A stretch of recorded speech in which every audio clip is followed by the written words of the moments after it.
Hello, হ্যাঁ, আমি সুস্মিতা বলছি।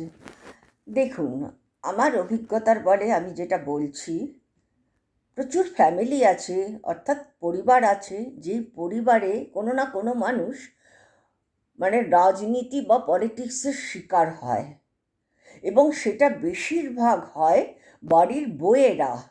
কিন্তু তা বলে এই কথা বলবো না যে কোনো ছেলেরা বা মেয়েরা বাড়িতে এই পলিটিক্সের শিকার হয় না। সেই জন্য সিনিয়রদের কাছে আমার একটাই কথা, এই ধরনের পলিটিক্স যাতে বাড়িতে না হয়। যেমন আমি বলছি, কোনো এক বউয়ের উপরে তারা পলিটিক্স চালাতে থাকে এবং সেই বউকে একঘর করে বাকি লোকেরা একসঙ্গে জড়িত হয়ে সব কিছু করে, এবং সে বাঁচবে কী করে? একঘর করা কতটা ভয়ঙ্কর জানেন? একটা মানুষের মানসিকতার উপরে কতটা, মনের উপরে কতটা চাপ সৃষ্টি হয়, ঠিক এরকম কোনো ছেলের ক্ষেত্রে হয়। শুধু তা না, অনেক সময় মা বাবারা তাদেরকে ত্যায্য পর্যন্ত করে দেয়। হ্যাঁ, সেটা সম্পূর্ণ অন্যায়, সম্পূর্ণ অন্যায়।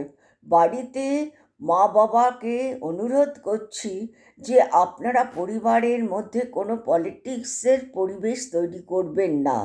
একটা গ্রুপ তৈরি হয়ে যায় যখনই 3 থেকে 5 জন, 7 জন, 10 জন পরিবারে থাকে, একটা গ্রুপের পরিবেশ তৈরি হয়ে যায়। সেটা যে কতটা ক্ষতিকারক এবং ভয়ঙ্কর সেটা আপনারা বুঝতে পারছেন না।